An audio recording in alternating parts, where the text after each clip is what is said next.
What's up everybody, welcome back to the channel. The name's Dan, and I'm here to talk about Six Flags Over Texas. This theme park in Arlington, Texas opened in 1961 and has been thrilling and entertaining guests for almost 65 years. This park is oozing with history and charm, so within that amount of time, many attractions have come and gone. With the construction of Tormenta Rampaging Run, the Giga Dive Coaster set to open in 2026, let's take a look back at all of the attractions that have departed and rank them. This is my rankings of every defunct attraction from Six Flags Over Texas.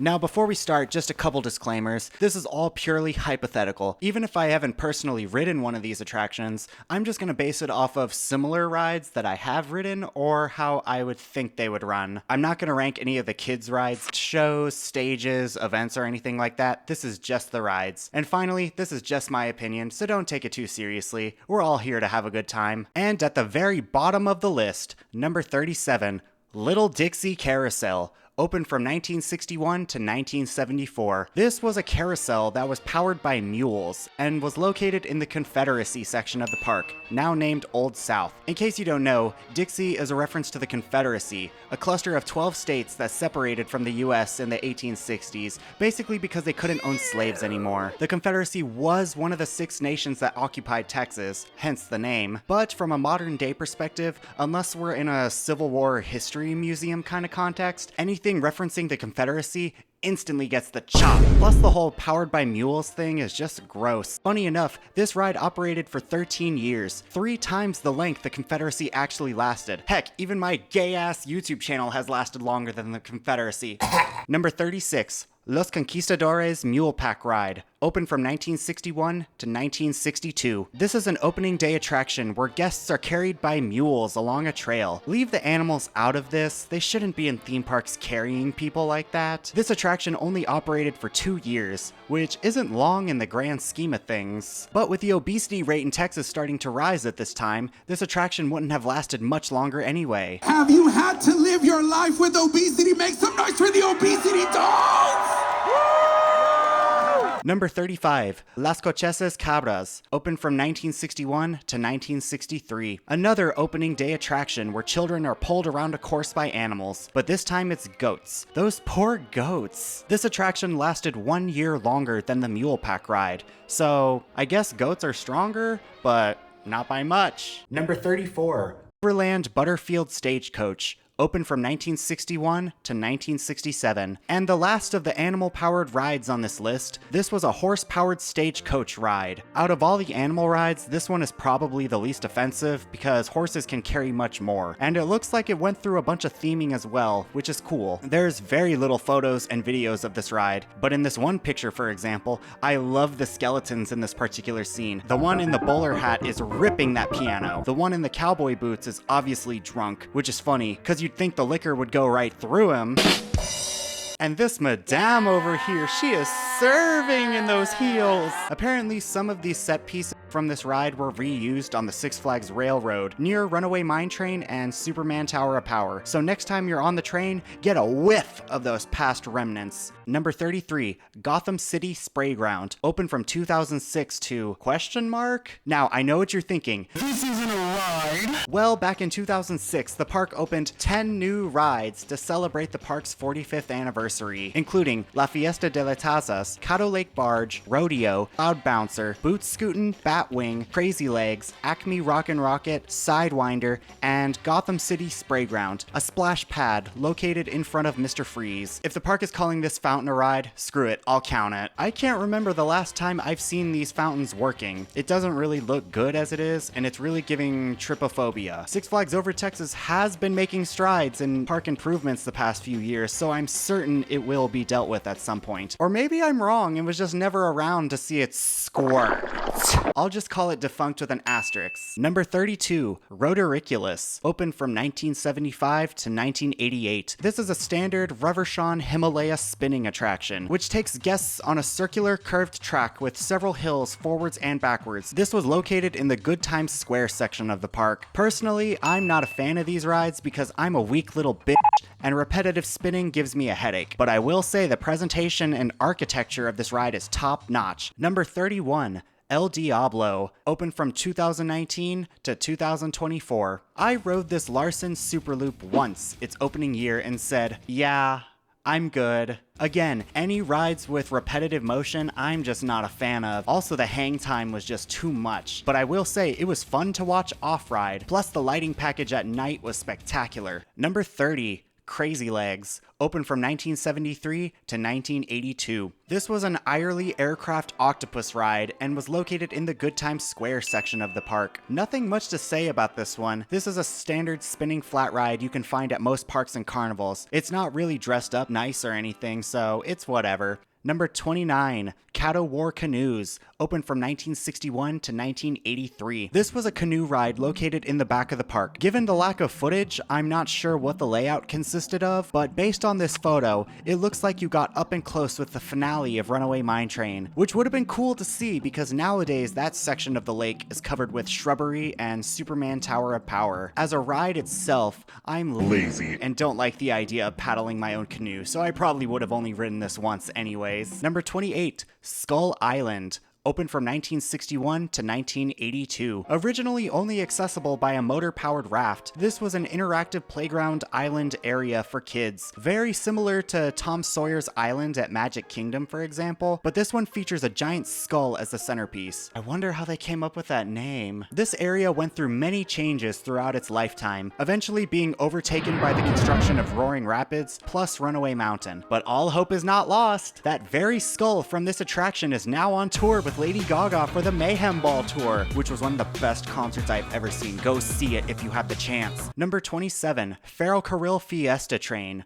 opened from 1961 to 1978. This was a miniature train ride that was located in the Spain/Mexico area of the park, roughly where Tormenta is now located. Essentially an outdoor dark ride, it took riders past several themed scenes including animatronic Mexican burro riders, a mariachi band, dancing tamales, as well as a bullfight. Again, with many opening day attractions at this park, there's very little footage of it, but from the looks of it, it seemed very charming. And fun fact, its queue house is now being used for El Sombrero. After its closure in 1978, several of the ride's animatronics were reused on the Six Flags Railroad, including the iconic spinning tamales. These would usually show up before passing underneath Lava Bora. Apparently, these have since been removed, which is a shame because these were historical remnants of opening day attractions. But when Tormenta is complete and the train reopens, we'll see if these tamales will twirl and swirl for us once again. Number 26, Missile Chaser, opened from 1961 to 1977, reopened from 2000 to 2002. This was an Eli Bridge scrambler ride located in the tower section of the park, near the finale of Runaway Mine Train. The only notable thing about this ride was the colorful flags that hung over it. After its removal in 1977, its location was later used for the Great Six Flags Air Racer, which I'll talk about later. However, when that attraction closed, spoiler alert, the scrambler came back into its original location from 2000 to 2002. Like an STD, she just keeps coming back, only to be removed again for Superman Tower of Power in 2003. This plot of land has been passed around like a bottom at a bathhouse, honey. However, the park opened another scrambler, Sidewinder, in 2006. You would think this was Missile Chaser, but this one was actually relocated from Six Flags Astroworld after its closure in 2005, so this is a completely different scrambler.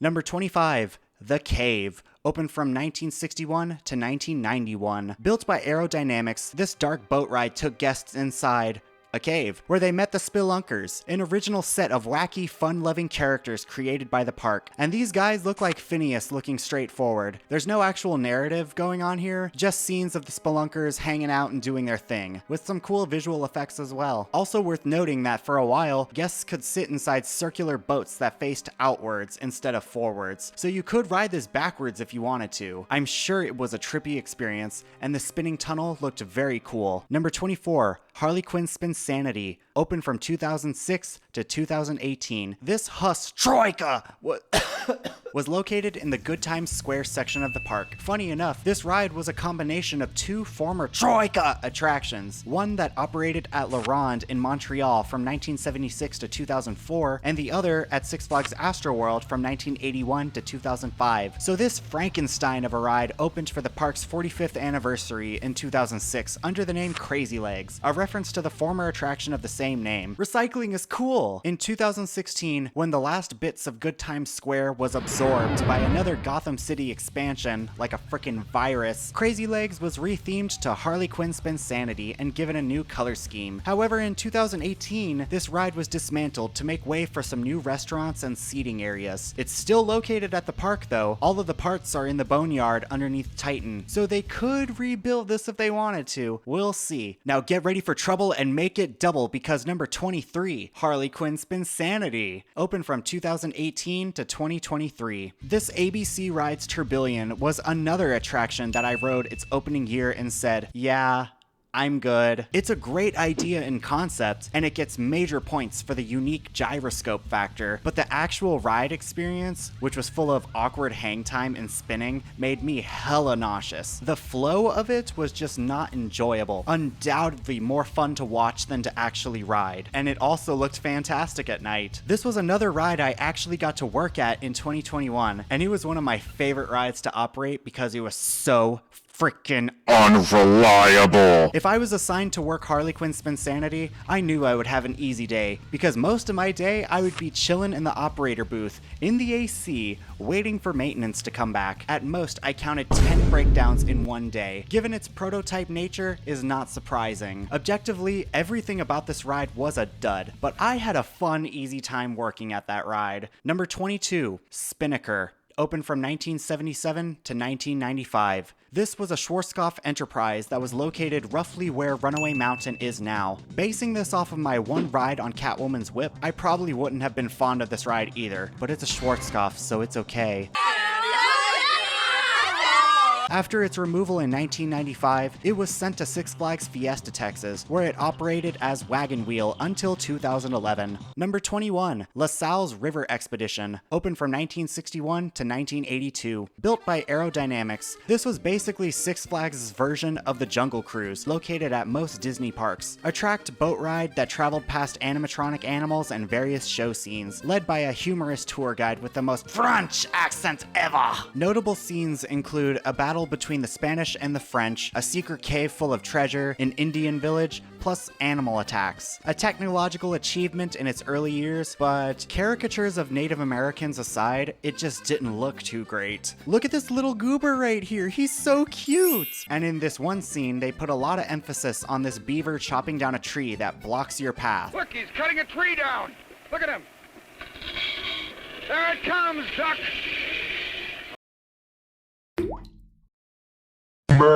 This ride was replaced by Roaring Rapids in 1983. Number 20, Jet Set, opened from 1967 to 1970. This was Intamin's first ever amusement attraction and was located in the Modern USA section of the park. Passengers controlled airplanes side to side, up, down, and around a steel pole. And this thing looks freaky, like a grocery store kiddie ride on crack or something. And looking at those directional changes, it probably wasn't comfortable either. I'm putting it this high in the list because of the pure crazy factor. It's wild how Intamin started with this attraction 6 decades ago, and then this past year they just opened the tallest, longest, fastest roller coaster in the world. Number 19, the Great Six Flags Air Racer, opened from 1984 to 1999. This Intamin biplane attraction was located on the former and upcoming site of Missile Chaser. It took guests inside plane-shaped vehicles suspended by cables and spun them up and around a central tower. It looked like a fun ride, and I'm sure it was very enjoyable. Number 18, Happy Motoring Freeway, opened from 1961 to 1987. This was a pair of Aerodynamics tracked car rides, located in the USA section, roughly where Pandemonium is now. Track 1 existed from 1961 to 1979, whereas Track 2 existed from 1962 to 1987. I love gentle tracked rides, so I'm sure it was a nice time, especially the way it interacted with Big Bend, which I'll talk about later. Number 17, Conquistador, opened from 1981 to 2025. And in the latest addition to the list of the dead, this Intamin swinging ship was the centerpiece of the Spain section of the park for many years, which made its sudden removal all the more shocking. Granted, this ride hasn't been my cup of tea since I was a child, but in terms of presentation, this was probably the best in the entire park. Everything from the landscaping, to the colors of the boat, to the flags in the queue, to the fountains that surrounded the ride. It was gorgeous, and I'm sad to see see it go. Hopefully when Tormenta opens, the park can add some additional flat rides to this area because it feels pretty naked so far. Number 16,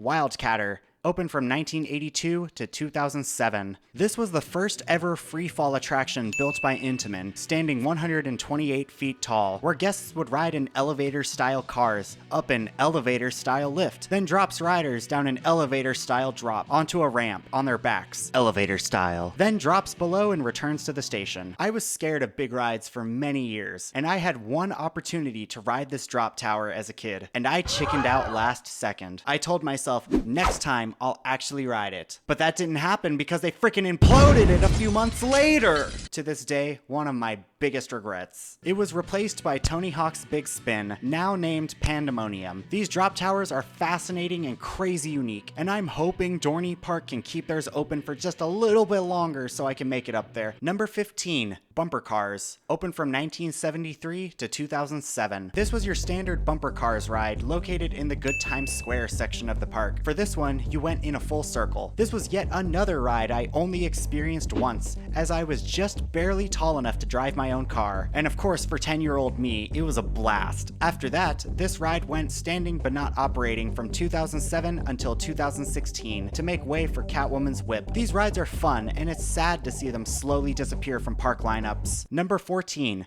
Adventure Theater, opened from 1995 to 2010. This was a motion simulator theater located in the Modern USA section, where guests sat in vehicles that moved and tilted along with a short film, which over its history included Right Stuff, Escape from Dino Island 3D, Space Shuttle America, SpongeBob the Ride 4D, Kid Coaster, Elvira Superstition, Fly Me to the Moon, and Robots of Mars. I only remember experiencing SpongeBob and Fly Me to the Moon, and for what they were, I had a great time. This attraction went standing but not operating in 2011, later to be replaced by the Justice League Battle for Metropolis in 2014. Number 13, Yosemite Sam and the Gold River Adventure, opened from 1992 to 2018. After the closure of the cave in 1991, the park decided to reuse the same ride mechanics and layout, but with a new theme. The Spelunkers were replaced with the Looney Tunes for the 1992 season, featuring a more story-driven ride where Bugs Bunny and the gang retrieve gold stolen by Yosemite Sam in a spaghetti western-style boat ride adventure. I had many great memories on this ride throughout my entire childhood, but by the 2010s, it had seen much better days. More effects stopped working, and it started looking busted, girl. The final nail in the coffin was in 2018, when the ride was flooded and all of the animatronics were ruined. In 2020, I got to do work crew on this ride, where I basically helped clean muddy water out of the station with a vacuum, and we found an alligator snapping turtle wedged underneath the station hydraulics. We got it out, don't worry. It was beyond surreal to walk the tracks of this ride and really admire the set pieces up close. In 2022, the ride was revamped and renamed Pirates of Spelunker Cave, a callback to the original attraction. Is it a good replacement though? I don't know. It's currently going through refurbishment, but as of my last ride, it's chaotic and all over the place, and many of the effects aren't working as they should. But any dark ride is better than no dark ride. Number 12, Acme Rockin' Rocket, opened from 2006 to 2014. This was an Intamin inverting starship that was located in the USA section of the park. This was before I started getting motion sick, so I rode this ride many times as a kid. I remember the operations being a bit tedious because of the triple restraints and frequently breaking down. But every time the ship went upside down, it was always funny watching coins and phones fall out of people's pockets. It also looked super intimidating off-ride. I also love that the ship was shaped like a firecracker, a super cartoony, fun detail, and I loved it. This attraction was removed in 2014, leaving the area to be replaced by an outdoor queue line for the Justice League Battle for Metropolis, which I've never seen full, so it feels like they removed this for nothing. Number 11, Astrolift. Opened from 1961 to 1980. This was a Von Roll chairlift ride where guests were taken from the USA section of the park to the Texas section of the park. I'm sure it gave wonderful views of the park from this angle, and I just love chairlift rides in general. It's sad that they're a dying breed. Fun fact, the building that housed the Texas station of the ride is now the gift shop for New Texas Giant. Number 10, Texas Shootout. opened from 1977 to 2012. This was an Intamin parachute tower located in the Good Times Square section, where guests are seated in gondolas with parachutes, taken up an almost 200-foot tower, then gently dropped back down to the ground. It gave stellar views of the park and surrounding area. Even though it was a gentler ride, when the parachute dropped, you would actually free fall for a split second before the controlled descent takes over, so there was always a bit of a jump scare, and at one point in time included a stand-up seat. This attraction was closed in September 2012 and was, you guessed it, freaking imploded, only to be replaced by a tower almost double its height. Texas Skyscreamer opened in 2013. Was it a good replacement? Technically, yeah. You can see it for miles, and it has much higher capacity than its predecessor. However, this is one of the most terrifying rides I have ever been on. I've only ridden this maybe 5 times. There's just something about hanging 400 feet in the air with only chains that unlocks a true primal fear in me that very few rides have ever done, outside of the Stratosphere in Las Vegas or Lex Luthor at Six Flags Magic Mountain. And don't even get me started if it's windy and your seat starts spinning. Nope, nope, nope, nope, no. So if you're looking for an observation ride, luckily there's still the oil derrick, which leads me to number 9. Oil Derrick Tower Slide, opened from 1969 to 1976. This was a 12-lane metal slide where passengers rode burlap sacks down the lower level of Oil Derrick, which was about 50 feet in height. I don't know if you had to walk up the stairs or the elevator stopped at the midway point of the tower, but at least it was covered, because I'm sure it was very hot in the summer. I bet it was fun, and I'm sure it burned the skin of many children during its run. Number 8, Skyhook, opened from 1963 to 1968. This was an observation tower elevator hybrid thing and was located in the Boomtown section of the park. Up to 14 guests sat in essentially a giant bird cage and were lifted up 155 feet in the air to get a bird's eye view of the park. The history of this ride is actually super interesting. So the actual structure of this ride was built in 1910 as a cargo crane, later converted into an amusement ride for the 1958 World's Fair in Brussels, Belgium. Angus Wynn, the founder of Six Flags, visited this fair, rode the attraction, and was like, gimme.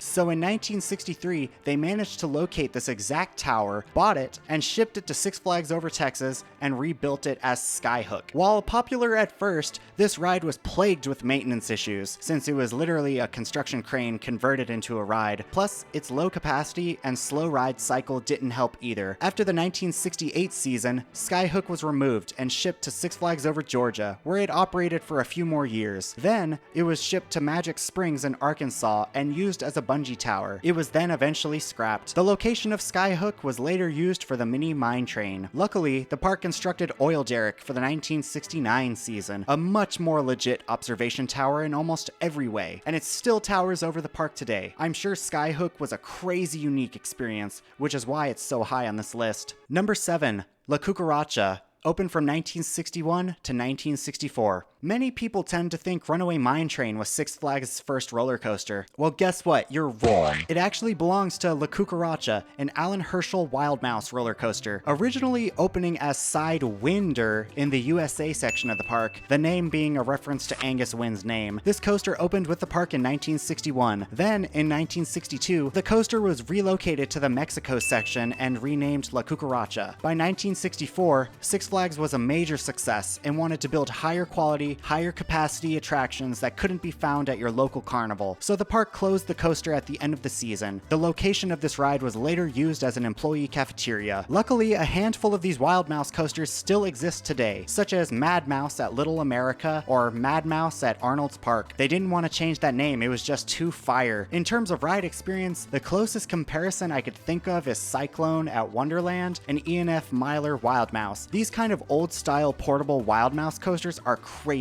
so I'm sure La Cucaracha gave a crazy ride too. Number 6, Lava Bora, opened from 1986 to 2024. Lava Bora originally opened as Sarajevo bobsleds at Magic Mountain in 1984. However, because of the Six Flags ride rotation program in the 1980s, Six Flags dismantled it and shipped it to Over Texas at the end of 1985. The coaster then reopened in 1986 as Avalanche Bobsled in the Spain section of the park, sporting the same light blue color scheme for 9 years before being rethemed to Lava Bora in 1995. I can't even imagine how jarring it would be to see that white, snowy color scheme. I know Spain does have mountains and snow, but it looks like a huge contrast compared to the rest of Spain's theming. Very interesting choice. As for the ride itself, it wasn't very good. These Intamin bobsleds were straight up violent. Sure, it was very unique, plus the sideways airtime was nuts, but every time you hit one of those 3 mid-course brake runs, it felt like getting T-boned the way you were slammed to the sleds were hard plastic with no padding, the track itself was full of potholes. On top of that, the ride's capacity was a nightmare. In theory, you could seat 6 riders per car, but nobody was doing that, and it would usually be 2 to 3. Even on a quiet day, the line would easily hit the 1 hour mark. My last rides on this coaster were in 2019. Even in my later visits, the line was just never worth it. At the end of 2024, this coaster was quietly closed with no warning and no final rides. Pretty disappointing for the last model of this ride type. I would have loved to get at least one final ride, then immediately regret it after, but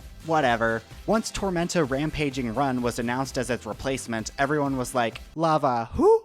Yeah, get this out of here. Bring on the Giga Dive! It looks like Mach Rides won the bobsled war against Intamin because this model is now extinct. Number 5, Spindletop. Opened from 1967 to 1989. This was a rotor ride where guests would stand against the wall of a giant circular drum. It would then start spinning, and once it hit full speed, the floor would drop, but the centripetal force would keep riders pinned against the wall. The floor would then rise back up and the ride would end. Very simple design, but very effective. Spindletop originally opened near the Majestic Theater in 1967, then moved near Skull Island in 1968, and then moved to the Texas section in 1982. She couldn't sit at anyone's lunch table. Finally, in 1989, the ride was removed and relocated to Frontier City, near Oklahoma City, where it operated for 30 more years as Tumbleweed. Now, I actually got to ride this rotor in 2019 when I visited the park, which ended up being its final operating season. Again, I'm not a fan of spinning rides, but for the rare and historical factor, I had to ride it. Was I nauseous after? Yeah, but it was totally worth it for the bragging rights. Number 4, Flashback. Opened from 1989 to 2012. This coaster was located in the Good Times Square section of the park, right where Riddler Revenge is located today. This was your typical boomerang model, where riders are lifted backwards up a 117-foot spike, dropped into a cobra roll and vertical loop, got lifted up another spike, and did the same layout again, but backwards. I liked this ride for many reasons. First of all, I love the name. Flashback works really well for a ride like this, since it goes forwards and backwards. Plus, its location in Good Times Square, an area themed around retro 1960s vibes, so in a way you're flashing back to the past. It's a really smart double meaning. Plus, the aesthetics of this coaster were top notch. The neon front entrance sign slapped. Even its original mirror design slapped. Yeah, by the end of its life, the presentation was getting faded and run down, but as someone who loves Vaporwave, I was living for it. This ride also ran with a train from Aerodynamics, and this is probably my favorite coaster car design ever. It's retro and sleek, and something about those bright orange restraints, while uncomfortable, just looked nice. One of my biggest lifetime goals is to someday own one of these cars and use it as a gaming chair to play Roller Coaster Tycoon. In 2012, Flashback gave its final rides and was later shipped to Six Flags St. Louis, given a new paint job and renamed Boomerang for the 2013 season. I was around 14, 15 years old at this point and was starting to develop motion sickness for backwards and spinning. Nowadays, I have sworn off boomerangs, so it was probably a good thing this ride left when it did, because I only have positive memories of this ride. Number 3, Big Bend. Opened from 1971 to 1979. This was a Schwarzkopf speed racer, and at the time was the park's tallest and fastest roller coaster, standing 81 feet tall and hitting speeds of 52 miles per hour. It opened in 1971 and was located throughout the USA section. The station was located roughly where the Looney Tunes train cars are now. This coaster was the first of its kind to use a unique spiral lift, where powered currents along the lift connected to a motor inside the ride vehicle, pushing the toboggan-style trains to the top. As much as I praised Schwarzkopf and their innovative designs, this ride looked crazy and chaotic. Like, look at this curve right after the first drop. Then my head hit the wall. Boom. This coaster definitely looked like a prototype. On top of that, it ran with an abysmal capacity. Originally opening with 3 cars per train, max 18 riders. Due to excessive wear on the track, it later downsized to 2 cars with 12 riders per train, leading to roughly 600 riders per hour. To put this into perspective, Runaway Mine Train has an hourly capacity of roughly 2,000 riders per hour. This, combined with the unreliable first-of-its-kind nature, led to long lines and hardcore downtime. After Shockwave, a Schwarzkopf looper, opened in 1978, the park decided to close Big Bend after the 1979 season. It was then shipped to Six Flags St. Louis, but was never built and eventually scrapped. Number 2. Aquaman Splashdown.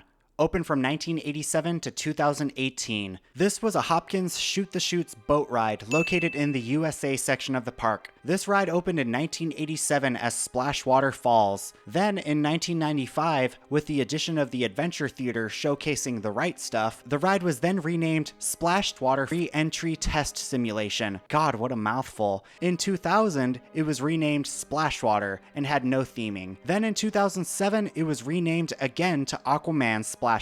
This was the first time Aquaman theming was ever used in a Six Flags park. For what it was, everything about this ride was great. The neat conveyor belt style lift hill, the anticipation building on the big turnaround, the dramatic plunge, colossal splash, then the scenic turnaround back to the station. The setting for this ride was immaculate, surrounded by overgrown trees and plants. Just like the water, it was very green. It was always fun watching guests stand on the bridge getting hit by the big splash. I have 2 fond memories related to this ride. When I was 10, I met and took a picture with Cody Lindley outside of this ride, who was just on Hannah Montana at the time, so we were starstruck. Then, when I was 13, I filmed an illegal POV on this ride with a waterproof camera, thinking I was such hot shit.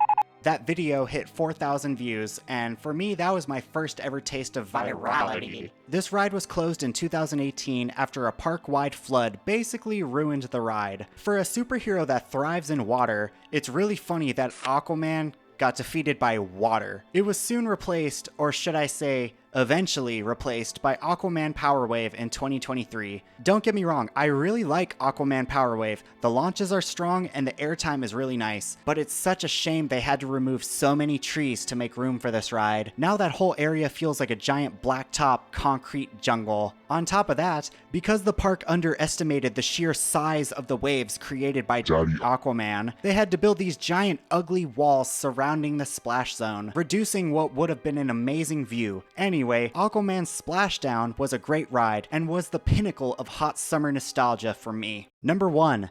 Texas Giant. Opened from 1990 to 2009. And coming in at the top of the list is the OG Texas Giant. This beast of a ride opened in 1990, breaking the world record as the tallest and fastest wooden roller coaster, standing 143 feet tall, 4,920 feet long, and hitting 62 miles per hour. This humongous layout consisted of big swooping drops and rapid turns, a 540-degree helix going over the lift hill, and its famous magic carpet style finale filled to the brim with floater airtime. It also utilized 2 giant bridges that went over Johnson Creek. This coaster was built by the Din Corporation, who built legendary dumpster fires such as Predator at Six Flags Darien Lake, Mean Streak at Cedar Point, Cyclone at Six Flags Magic Mountain, Hercules at Dorney Park. You see where I'm going here? Over time, this once praised wooden roller coaster developed a reputation for being terribly rough. From this footage right here, you can clearly see how much it jackhammers these poor riders, and no amount of trim brakes could fix it.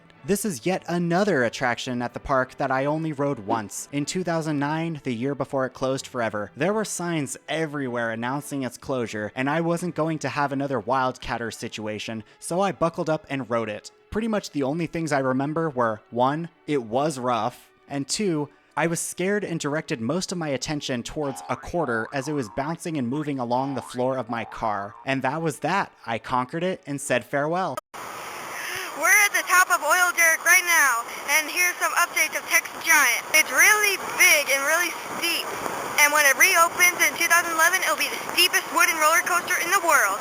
Wow! Then, in 2011, the Giant re-emerged as New Texas Giant, the first ever hybrid conversion by Rocky Mountain Construction. Utilizing the pre-existing wood structure of Texas Giant, the rough wooden track was replaced with smooth steel I-box track, now capable of elements unheard of on a wooden roller coaster, such as a 79-degree first drop, much steeper angles, and crazier airtime. Since this was RMC's first major project, they essentially made a wooden-style coaster but with steel track, but later went on to add inversions to their hybrid coasters going forward. The only major difference in the layout is taking out the 540-degree helix and converting it to a single turnaround. They also included some theming! The station is made to look like a garage, the train's themed to 1961 Cadillac DeVille's, plus 3 tunnels and an oil derrick that would shoot flames every third train. While I only rode the Texas Giant once, New Texas Giant was the first ride I ever operated, and I have so many fond memories working at this coaster. To this day, my favorite ride on any coaster was safety riding New Texas Giant alone in the pouring rain with the flame effect going off. Once in a lifetime experience, and I'll never forget it. Texas Giant may be gone, but it still lives on, especially since the ride's old sign is still located at the gift shop for New Texas Giant. And that was the list! If you made it this far, thank you so much for watching this video. I spent a long time researching and preparing for this video, so please let me know what you think in the comments below. Have you ridden any of these defunct attractions? Let me know. While you're at it, smash that like button, subscribe, and I'll catch you guys in the next time.